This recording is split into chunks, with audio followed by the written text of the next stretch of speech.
All right, welcome everyone. Thank you so much for joining us tonight. I'm really glad that you all were able to make time during the holidays to see this wonderful presentation. So my name is Harrison Smith, and I'm a co-editor-in-chief of the Bunker Review. And before we get into tonight's artist, tonight's presenter, let me share just a little bit more about Bunker Projects and the Handoff series that this is a spinoff from. So Bunker Projects is a Pittsburgh-based artist residency and experimental gallery specializing in contemporary and multidisciplinary art making. Tonight's programming is part of the online Bunker Review publications Handoff series, which I'm the editor of. And that series is designed to provide emerging Black visual artists with the opportunity to think and write critically about key topics surrounding their creative practice.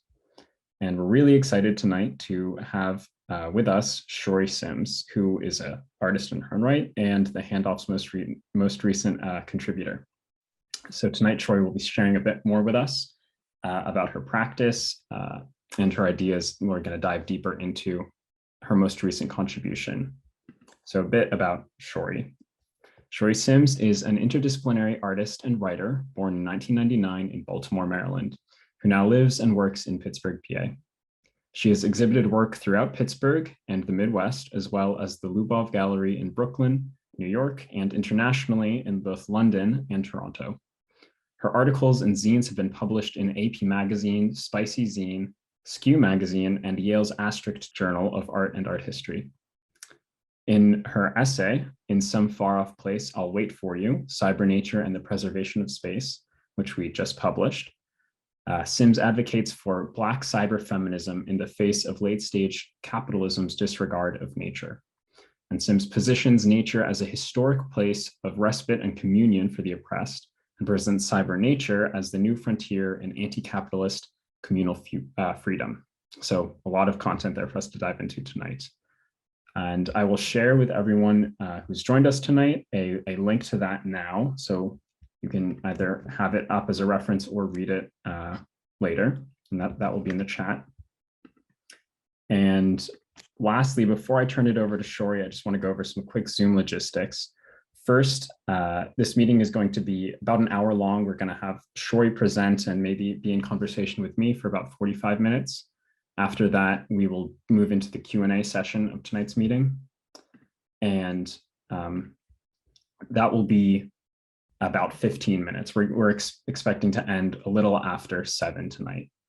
And during the Q&A session, or as we're presenting rather before the Q&A session, please feel free to think of questions and you can put them in the chat.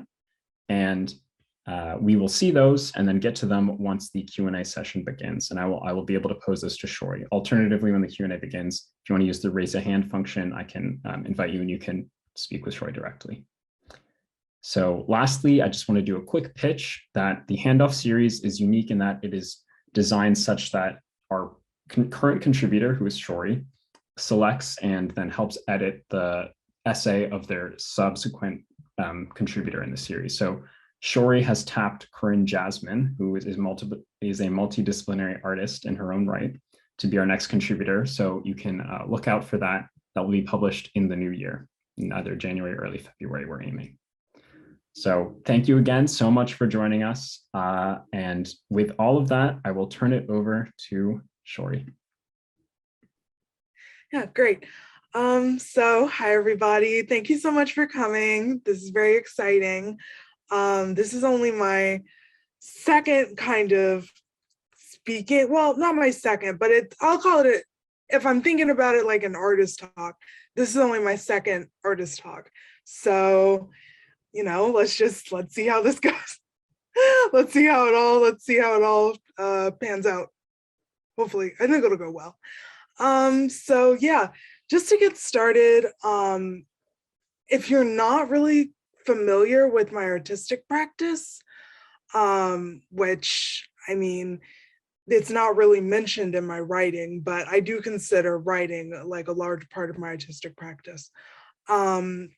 What I really focus on in my work is I'm thinking about the way that Black femmes kind of traverse space. And that's both physical space and also digital space, online space.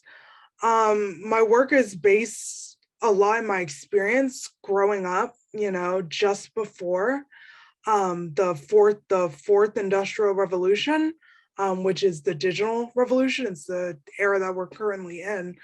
And I like to describe it as basically the era between the iPod and the iPhone, if that makes any sense, you know, like the era between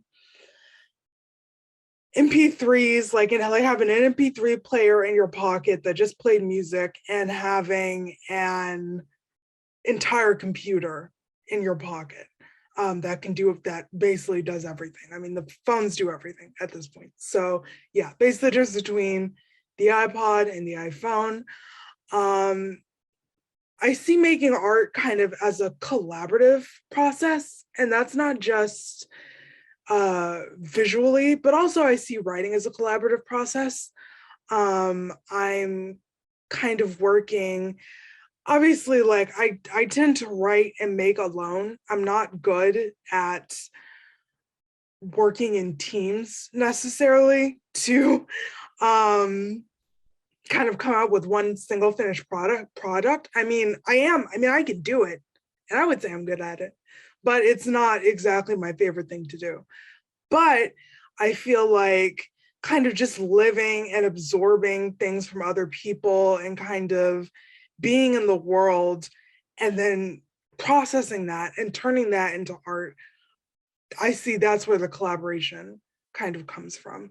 So yeah, it's collaborative in that way, maybe not directly, but at least, you know, in the wider scheme of things, as collaborative as being a human is, living is a collaborative experience. So I feel like art is also a collaborative experience. And really what I'm concerned with in my work is this idea of the post-internet. And by post-internet, it doesn't mean after the internet, it means like with knowledge of the internet and with knowledge of media. So when I think about the post-internet, and actually, Harrison, if you want to start show some of the work, if you want to, you know, show a little slideshow. But yeah, you're about to see maybe some examples of my work.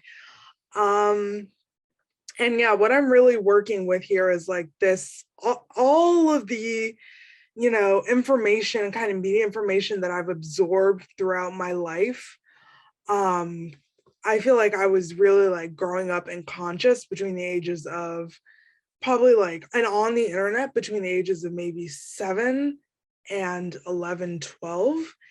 And I absorbed a lot through that during that time. So a lot of specifically Black media. I remember reading, we would always get Ebony and Jet. My dad actually owns a barbershop. And so there was always Ebony's and Jet magazines on the table. And I remember spending time there and, you know, looking at the women in these magazines and then going online and looking at music videos and looking at, you know, I would sit behind my cousins as they would browse MySpace and Facebook and Zwinky and all these other like mid 2000s kind of, I guess Facebook isn't really mid 2000s, but MySpace and Zwinky definitely are. These kind of mid 2000s ecosystems. And yeah, so that's really what I'm thinking about in most of my work. And then I'm trying to, at the same time, as I'm kind of trying to translate these ideas, I'm trying to also avoid material classification. And what I mean by that is I don't want you to be able to look at a piece of work of mine and then say, oh, I know what that is. That's drawing, or that's painting, or that's this. Like, it's not like, nothing that I do is one thing. And I feel like that's also goes for my writing. I mean, I write kind of Black futurists, kind of between poetry and essay, as I might describe it, between poetry and essay, between, fiction and nonfiction, kind of speculative, but also like grounded in the present. And yeah, I try to avoid, like I said, I try to avoid classification in my work. And I think that that is kind of, reminiscent of the way that life has kind of become now, where I remember I was reading Glitch Feminism by Legacy Russell, and in it she kind of talked about this false dichotomy between AFK and IRL. AFK meaning away from keyboard, IRL meaning in real life. And how that's maybe at one time that was a kind of a division that could be drawn, but now it's basically impossible to tell the two apart. And I guess just for example, we have phones, like I was talking between the iPod and the iPhone. We have phones that are like continually connected to Wi-Fi and the internet. There are like radio waves and like online kind of, 5G, 4G, whatever waves constantly bouncing like back and forth through our bodies as we exist in the world, because of these, phones and other devices that we use. So it's like, I see walls being broken down. I think right now I see walls being broken down, between all of these things that we used to think were just, unreconcilable. So yeah, and to talk more about my art, more specifically about my art, I guess that was the general kind of my general word vomit about it. Like this piece here, I was definitely thinking about, so basically it's a pedestal. I should mention what it is first. I should describe it. A pedestal that I constructed myself, out of paper mache, marble dust, plaster, all these different materials. Like I said, not just one thing. And then a sculpture, this four-armed sculpture on top of it that I constructed through 3D printing and surfacing and adding and sculpting hair and here's a better close-up of it, but sculpting hair, sculpting little fingers, like everything like that. And basically with this piece, it's called Sunken Shrine. And this piece is kind of referencing media and video games. And also I'm thinking about, while I was making this piece, I was thinking specifically about Ghost in the Shell. I had just watched Ghost in the Shell, and I had also just read Embodied Virtuality. And I think I'm forgetting the author of that essay right now, but if you were to look up embodied virtuality, you would definitely find them. It's like, it's on JSTOR, I think. But basically what embodied virtuality is kind of, embodied virtuality is basically like finding a way to exist almost within the virtual space, like translating our bodies into virtual space, almost is the way that I would describe it. And for this piece, I was thinking about standards of beauty and how those have kind of been changed and distorted through the quick transfer of media, that being the internet, or like being on the internet. And I was also kind of thinking about this idea of what is inside of these virtual bodies. Like, where do these virtual bodies go from being intangible to kind of tangible? What are these like online fetish objects, basically. How do we see those? How do we construct them? How do we, interact with them?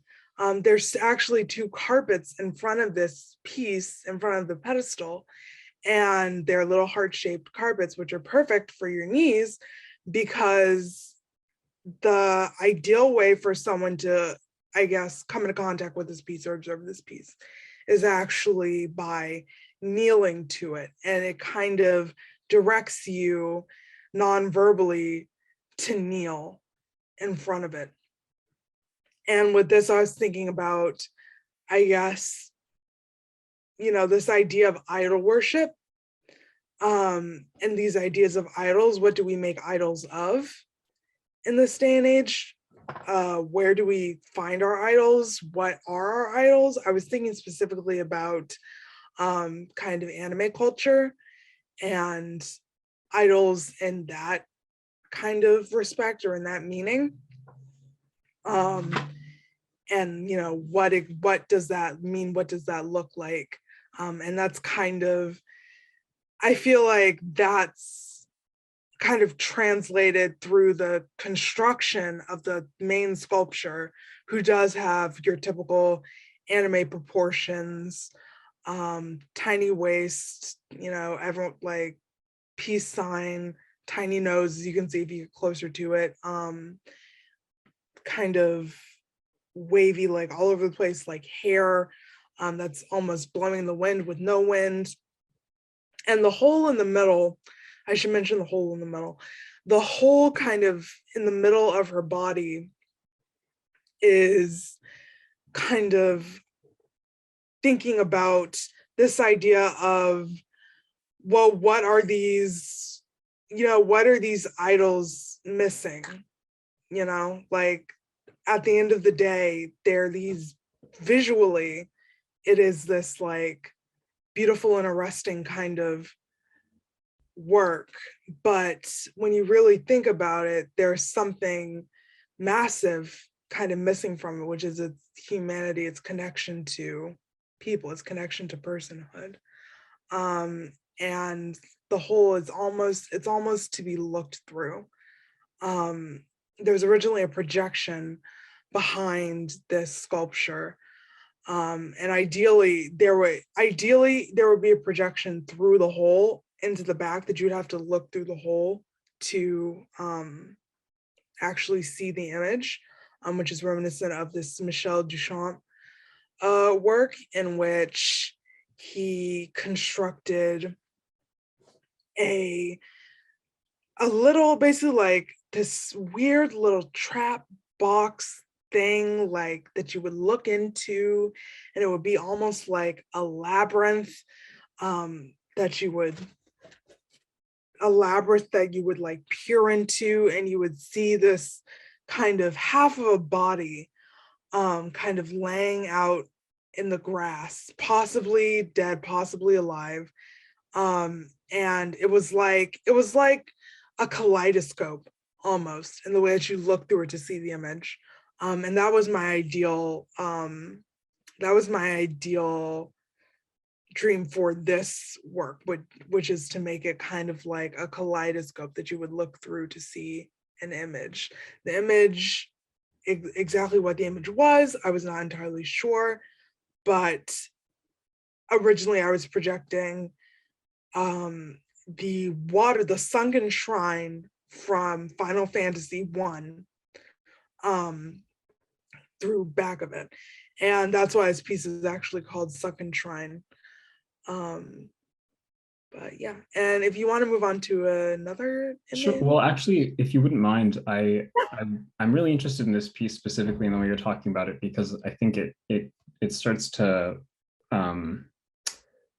orient us maybe towards what I see, or what I'm really interested in as kind of this, I feel like, a central tension in your practice, which is your topical orientation towards this focus on post-internet Black subjecthood, and that, all these critical dialogues of subjecthood in the digital space and virtual embodied reality and all of these ideas, and the way that you reconcile that way of being, or way of looking, this is all on screens. And so this kind of embodied reality is very intrinsically a seeing based ontology, I guess, or maybe that's too complicated, but just a way of being that's rooted in looking.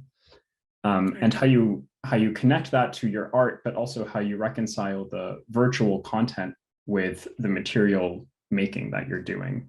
And I know that some of your work has been video, and this relies on some lights and things and a projection, but I can't help but think about, or I become very interested in the way that you're thinking about material ways of working with charcoal or pencil or crayons or paint, or here three-dimensional materials like sculpture or plaster and all clay, with the content you're referencing, and what it means to take these two-dimensional forms and bring them out of the screen and create this totem.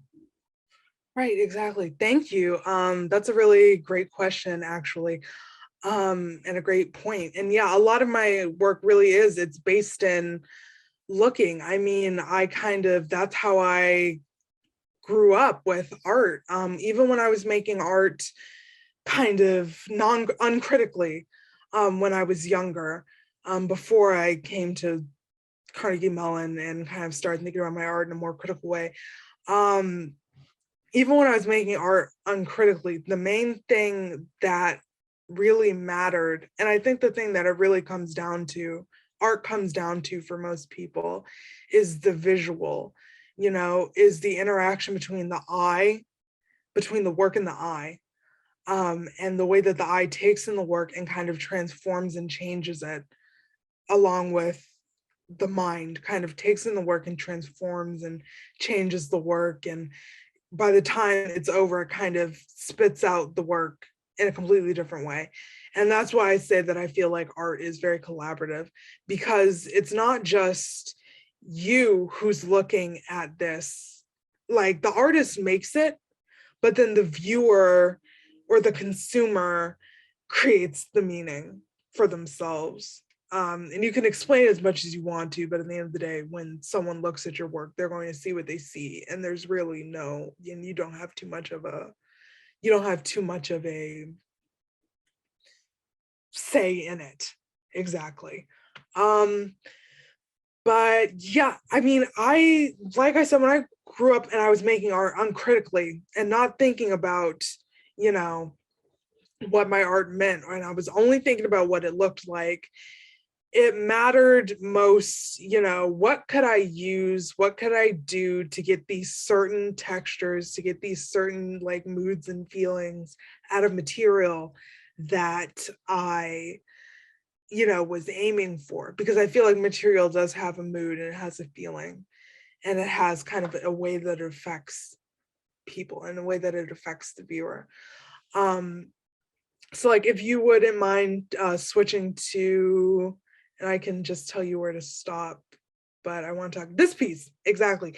This piece is, honestly, I think it's great. And this is one of my favorite pieces probably I've done yet, because it's so hard to look with your eye and tell what it's made of on a screen.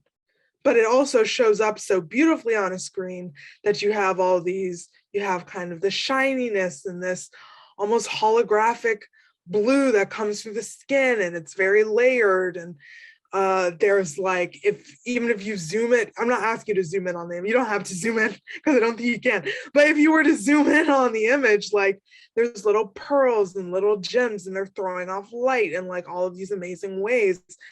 And that's one thing that I'm really interested in, is like, how does the work translate to a screen in a world where what matters most is the way the work transfers onto a screen? And so it can be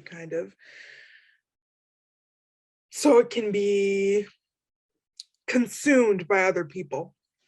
I'm thinking specifically of, I believe, Pictures by Douglas Kremp, and then this other amazing essay that's like you have to read it in critical theory in art school, but it's kind of talking about the way that these like religious paintings have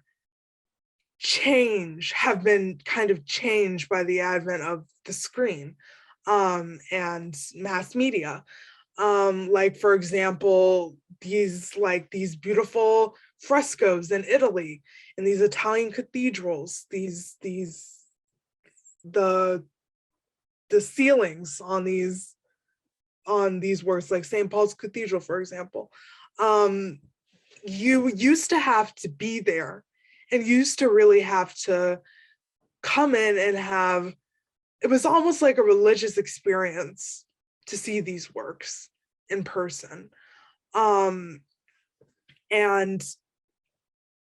it's almost changed, whereas you're having like an individually religious experience. It used to be more communal, now it's kind of individual. You're having an individually religious experience with each of these works that you see kind of translated into on a screen or into digital space, on television, in a magazine, in a newspaper, anywhere. You're having these individualized experiences.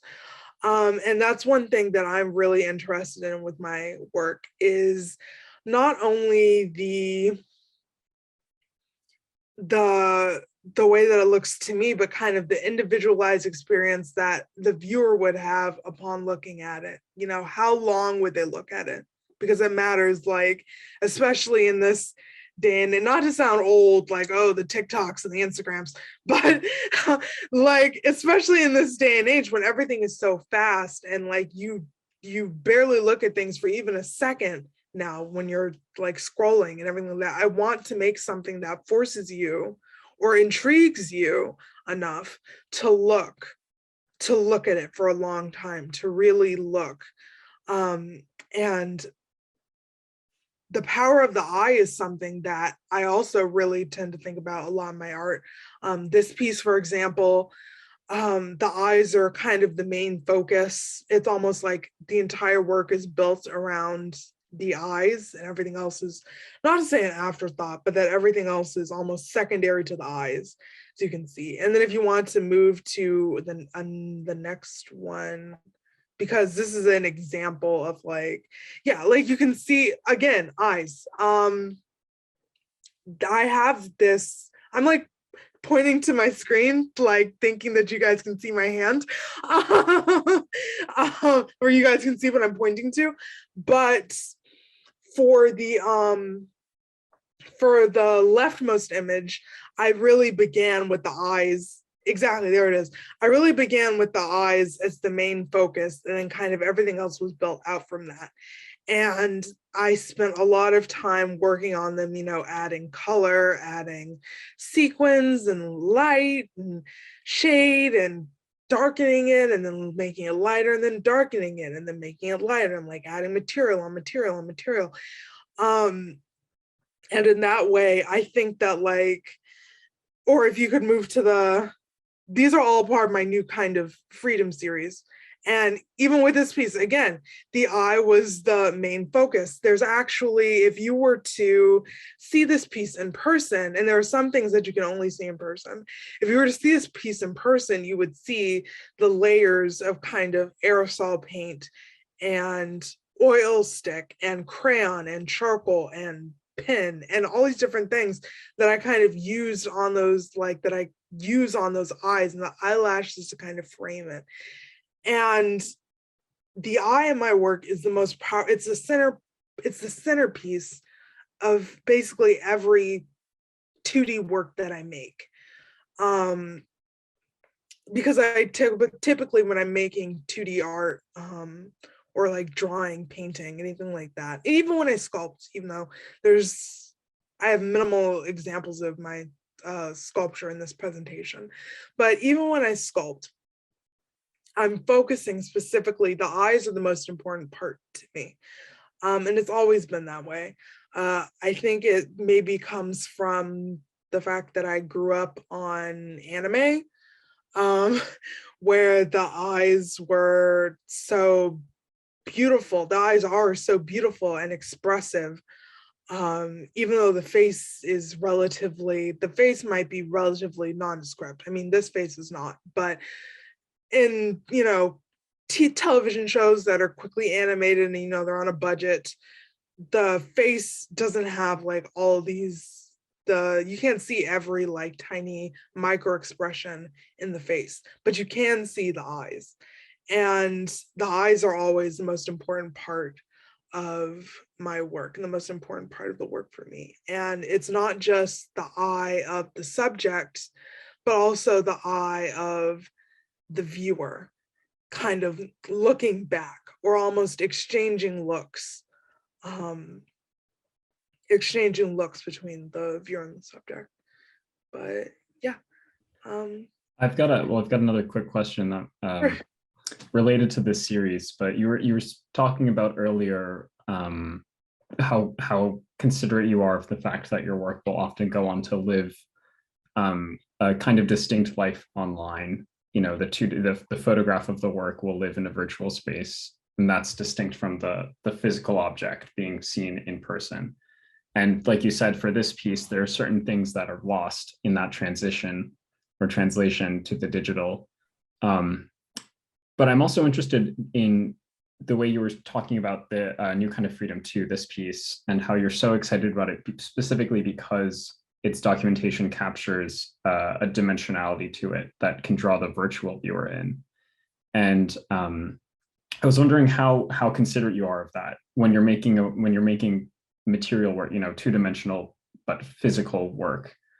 Are you explicitly making decisions that will cater to a virtual presence, or is that something that kind of happens after or as a result of the material decisions you're making? Right, yeah. I would say, I'm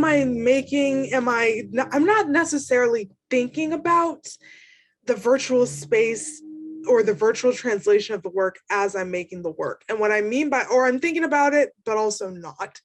And what I mean by that is like, I'm thinking about first and foremost, I'm thinking about how the work would look in person, you know, how it looks to me as I'm making it. Is it satisfying to me visually? And then I kind of think about if it's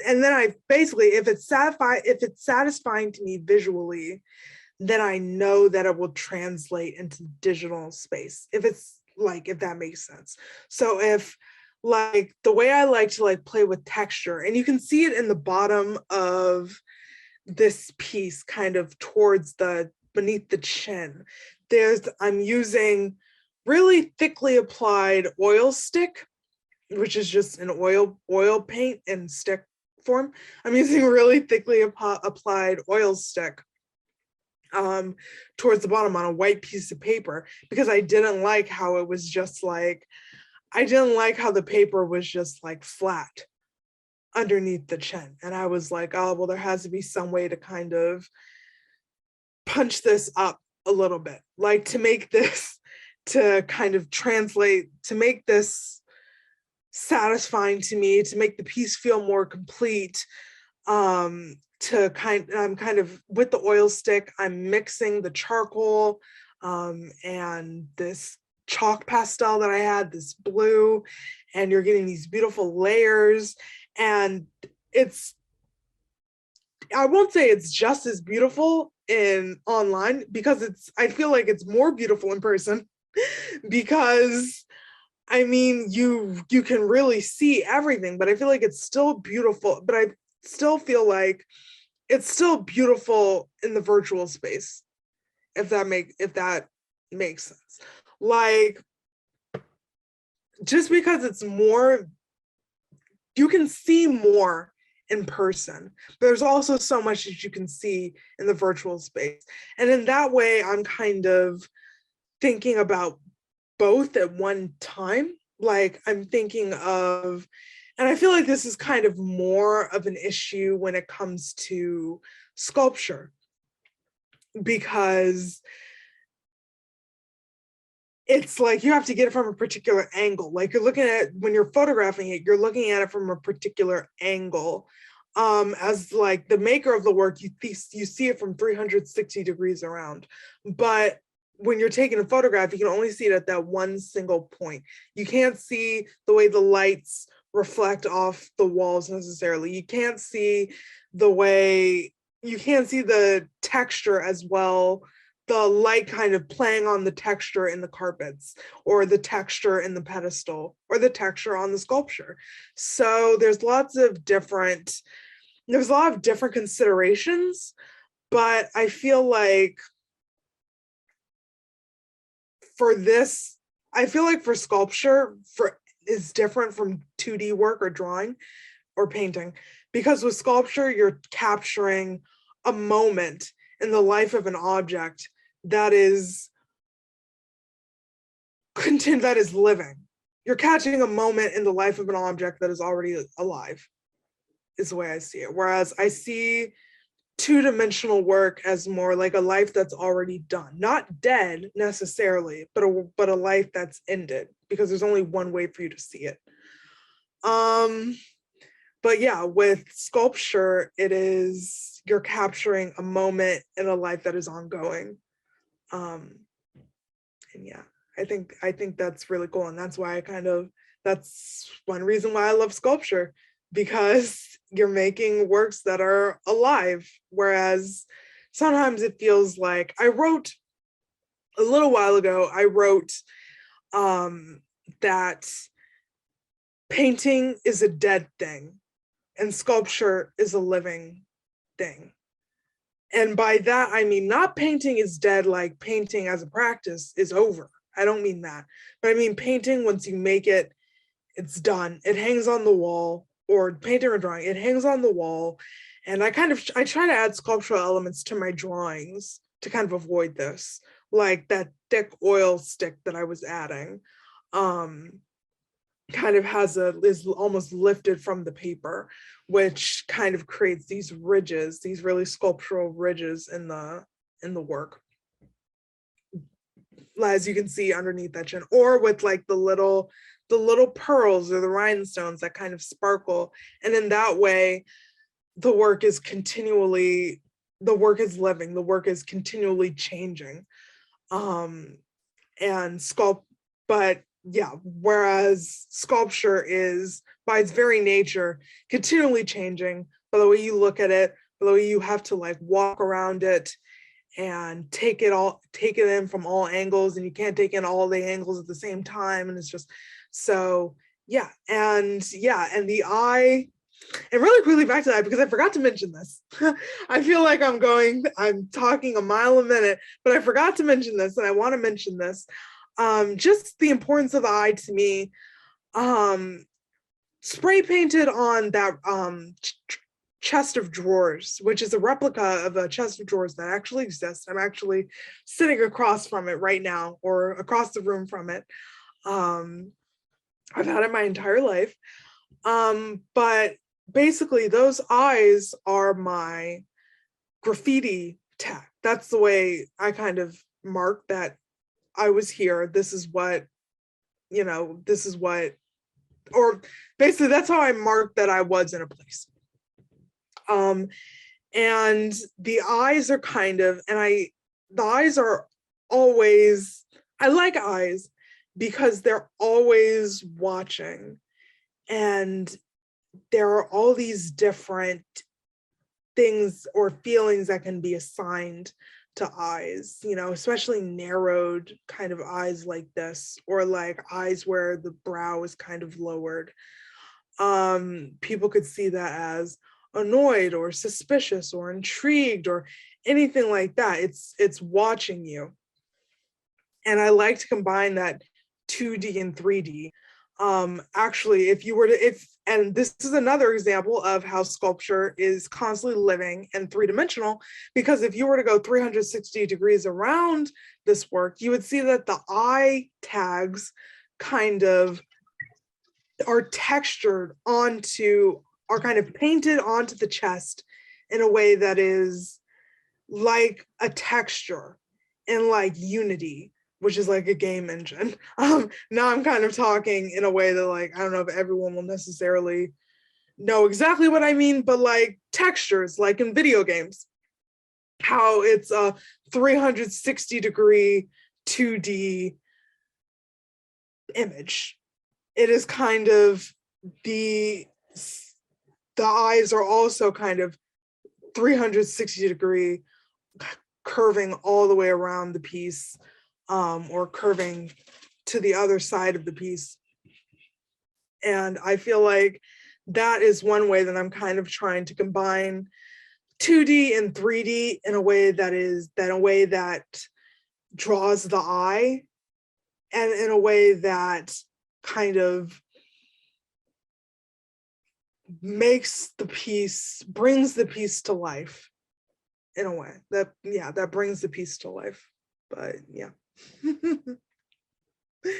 Yeah. Amazing. So we're approaching 45 minutes. So if anyone that's joined us tonight has questions they'd like to pose to Shori, feel free to put them in the chat and I can forward those along. Or if you'd like to ask them yourself, you can use the raise your hand function in the participants setting. I guess we wait for this to roll, and I have many more questions, but I think one of the ones that I think would be most maybe useful in connecting all of this work that you've shown us and shared with us to the content of your essay. I was wondering, and maybe this is a bit reductive, but I think a good place to start, if you could just start by defining what you understand to be Black Cyber-Feminism, which is a position, I guess, or an ideology that you advocate for in your essay. Sure. So I always have trouble necessarily putting like single definitions on things, because I feel like there's so many angles to it that it is hard to pick just one.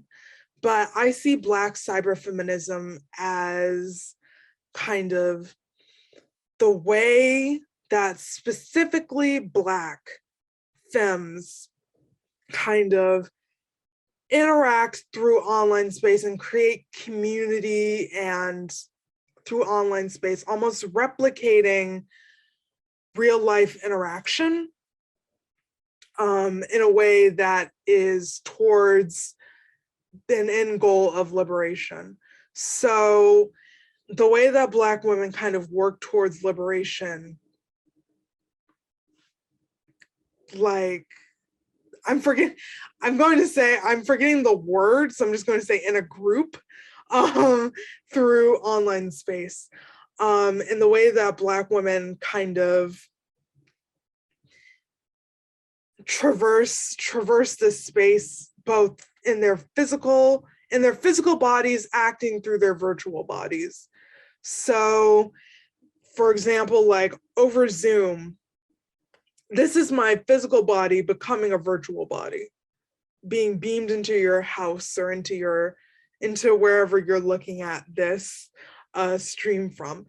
And I feel like that kind of duality between the physical and the virtual kind of being melded, becoming one, is a very important aspect of Black Cyber-Feminism, because of course, I think a lot of the time, futurism, is a specifically Black word, but I will say that, like, I'll just say science fiction, kind of futurist science fiction, or anything like that, kind of thinks about totally relinquishing the body, like completely, like forgetting that the body ever existed, whatever, it's not important because like the mind is in the computer. But I think that it's important to kind of retain, I think it's important to, and I'm also questioning, how do we retain these markers of identity while also traversing an online space? So even though I am a cyber body at this moment, the cyber body is not like raceless. It's not totally like adrift in cyberspace. It's not raceless, it's not groundless. And yeah, I think Black Cyber-Feminism is about is kind of bridging all of those concepts and almost finding a place where Black women, Black and Indigenous women can kind of a space where we are prioritized. Anyway, like creating a space in which we are prioritized and creating a space in which our needs and wants are honored and where we're also given space to kind of live. And I feel like online, it seems like right now, online is probably one of the only places where where we have all of this free space and no restriction, if that makes sense. So I see it like an arena or a playing field. Yeah. Yeah, and I'm interested in your identifying the cyberspace as a place. I mean, obviously there are limits to access. It's by no means an equal ground for people to engage with. However, that said, I do think that there's a lot to be said about the value of the internet as a place for people to also shed some of the identifiers or social constructs that may chain them down in IRL spaces. So could you speak about that? Because you also, you just said Black Cyber-Feminism, a key or an important aspect of that is to be able to retain some of those, because of course race is a double-edged sword. There's a culture and an identity that is built on it, but also it is an identifier that is used to oppress. So yeah, I mean, I would love to hear if you have more thoughts about the two sides of that coin in the way that Black people, Black femmes, or brown people engage in the digital world, and how to maybe selectively navigate that space as a place where those identifiers can be shared or withheld. Right. I feel like definitely the way that Blackness is kind of translated through online space is almost like a secret language. And this is in reference to, the way that AV is like translated in written form, like translated through text. The way that kind of there are like certain cultural signifiers that are known to some groups, like they're known to the in group and not known to the out group. The in group at this point being Black people and the out group being, everybody else. And I think that the internet is interesting in a way because, you talk about a double-edged sword. And I think that the internet is interesting in a way because it allows kind of Black people from all over, from all different backgrounds and different ways of life, as the internet becomes more accessible, because not everybody has internet at this point. Not everybody has the internet. But as the internet becomes more accessible, it's people from all different kind of walks of life and, experiences sharing and kind of meeting under this umbrella and kind of being connected by their interests, the way they talk, the way they interact with other people online, like stuff like that. Like you can, like a lot of the time, like for example, like I don't know, on like a forum, you can sometimes tell who is Black and who is not, in a way. And that's a way of like, it's like a little nod to the other Black people that you're seeing online. But at the same time, this is also kind of a problem because people see this and then they find it easier to kind of co-opt it. And what I mean by that is like, well, think about, I know this is like an old reference, like a really old reference, but think about Rachel Dolezal.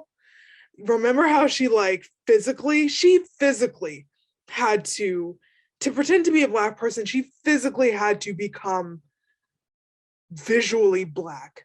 I don't know if she necessarily actually looked Black, or if she just looked like a white one with a tan and curly hair, but she had to become physically Black. There was a certain level of commitment that came with that. Whereas now online, you can just type a certain way and people will assume, oh, this is a Black person. When you use certain words, or you know, are in certain spaces, people assume, oh, this is a Black person. And there's a whole lot less commitment and work being done on the side of the person who's kind of, what is the word? On the side of the person who is trying to embody. There's a lot less work. It's a lot easier. And I feel like that's kind of a problem, because Blackness is, in a way, I think Blackness is a sacred, I think it's a sacred thing. And it's like culturally sacred and significant. And I think that it's incredibly, almost even disrespectful to like try and embody something that you are not in terms of race. Try and get, yeah. Yeah, absolutely. So we've just got a question that's come in, and I can read it out loud before you respond. But the note is kind of off topic, but I'm thinking of Shori's use of graffiti as a signature for some of the three-dimensional work, such as the side table that we were looking at. So I'm interested in what motivates her to choose certain colors, and how do those symbolize her and her practice? And I'll quickly tap onto that. I think also, just as we were discussing coded ways of being, I think graffiti is also somewhat racialized, a racialized way of art making. So I don't know if you can fold that into your answer, or maybe that can tie it back into the discussion. Right. So yeah, thank you for your question. And right, I totally agree with you, Harrison, that I feel like graffiti is a directly racialized kind of way of art making. And for that reason, it's not always thought of, as art. Not everybody would call graffiti art. Some people would just call it vandalism, because, some like losers would just call it vandalism. But I think that graffiti is completely legitimate. And beyond that, I think it's beautiful in its own right. I think the kind of the texture of spray paint and of marker and drip pen and all the different ways that you kind of use these things. I mean, I even use kind of graffiti techniques in my work that is not necessarily what you would call like graffiti. Like my drawings that we were showing earlier, use kind of techniques of drip pen and large kind of writing and quick marks and everything like that. And regarding what motivates me to choose certain colors and then how they symbolize me, when I honestly, this is going to sound really cheesy, but when I go to the store and I'm looking for spray paint, or like I'm looking for like paint pen, I'm not necessarily looking for a particular color. More, in a way, the color finds me. I don't find the color finds me. And what I mean by that is, like, I don't go in there with an idea in my head of what I want. I kind of get there and then I decide, I look at the selection and then I decide what is like speeding me right now. What does this piece feel like? I recently ordered some spray paint of like there's like a random grab bag of spray paint. I recently ordered it offline, from this great website, Bombing Science, that sells like graffiti supplies. And they sent me like this beautiful blue-green, and you can't really see it, and I haven't used it. You don't see it in the images that I've included in this presentation, but I have used it. If you look at my Instagram, for example, I feel like you can see where I used it at. And I, like, in that way, I didn't choose that color, but I feel like a big thing about graffiti is, you know, this idea of making art wherever you are, however you can. And I feel like, you know, maybe like, I don't feel like it's in the spirit of, you know, bombing to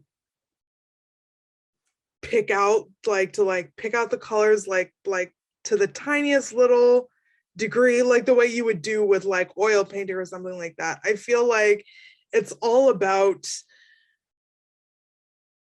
you know, it's like bombing is all about bombing. Like it's all about just using what you have and, you know, creating meaning out of whatever it is that you're given or whatever it is that you're working with. And that's the way. So I feel like that's kind of a roundabout way to explain that, but that's like, yeah. I hope that answers your question. Well, speaking for myself, I think that absolutely is insightful both into your practice, and I also think that kind of ties back into the position of graffiti as an art making tool for the kind of subjected group. It's a way of using what is available to create work when other resources are perhaps not, or to work within urban environments that obviously we know historically have been peopled by those who have been oppressed. So we have another question in, and I will read it now, and perhaps we can end with this because we're just about at 7 o'clock. Yeah. Do you feel like there's any translation of graffiti to Black cyber-feminist circles? Essentially another form of radicalized expression that is criticized or intentionally undervalued by white dominant culture. Great tie back. Thank you, Bryce, for that. And yeah, so Shori, please. Yeah, this is a really great question. These are great questions. Yeah, I absolutely feel like graffiti, I feel like, is something that's so based in spirit. Like, I would go so far as to call it a spiritual thing. Like, I feel like graffiti is a spiritual thing because it's like this raw expression that is like, there's no real wall. There's no real, like when you have a painting on a canvas, there's the paint and then the canvas and then the canvas and then the paint and then the viewer, right? So like the paint is kind of, it's, and then there's the wall. So there's, how do I put this? There's like a buffer between the work and the viewer. A buffer in the form of the canvas and the wall. But with graffiti, which is like directly onto a building or directly onto a sign or directly onto like anything, a bridge. I've like seen some great graffiti like directly onto these bridges in Pittsburgh. And I'm like, how did they do that? But I see it as like, it's this expression that goes directly from the artist's brain to your eyes, if that makes sense. And there we kind of tie back in with the eye. It goes from the artist's brain to your eye. Nothing kind of in between. It's almost like with the sculpture that I did with my tag on it, I was thinking of this kind of foreground background relationship where the background is the white and it kind of is like not meant to be seen. It's not meant to be, you're not even supposed to think of it. It's just like back there, where the foreground is the kind of pinkish red of the graffiti mark. And that is what is supposed to like come towards you. And in Black Cyber-Feminism, I think it is also something that is very, kind of based in spirituality. Like in my essay, I am thinking about the spiritual connections that are kind of shared between Black women, and kind of translating those onto an online space, using the internet as a vector or a medium for these kind of spiritual exchanges. So yeah, I feel like, so I basically just to sum all of that up, I feel like graffiti and Black Cyber-Feminism holds a similar kind of spiritual nature that I'm really interested in exploring, and I'm really interested in looking at further. Yeah. Yes, thank you. All right, and with that, I think we should wrap up. Quickly, before I do the kind of ending pitch, I will share in the chat once again links to Shori's website and Instagram, and here are some links to our work at Bunker Projects. You can see Shori's essay in there, and then we would also love if you could, if you have time and the means, we would love if you could support Bunker Projects so we can continue offering talks like this and supporting artists like Shori's work. And then also the last thing I've included is a link to more Bunker talks. We have 2 that we've already recorded last year, and they're on the website. So if you liked today's content, I think you'll enjoy what's up there now. Yes. And with that, I'd just like to say thank you again, Shori. This was amazing. Oh yeah, go ahead. Oh yeah, I just wanted to say thank you everybody for coming. This was great. I really had a lot of fun just talking through my ideas. And Bunker Projects is great. If you have the means, right, like please support. They are wonderful. They gave me so much freedom in writing this essay, and it's really exciting. So yeah, as you can see, I'm very excited still. But yeah, go ahead. If you want to thank everyone for coming, and if you want to take it away, Harrison, for the end. Yeah, I think you couldn't have said it better. So thank you, everyone. I think that's everything. So please follow Shori, follow us on Instagram as well, and keep up with all of the amazing work we're doing, and have a great holiday season. Bye, everybody. Thank you.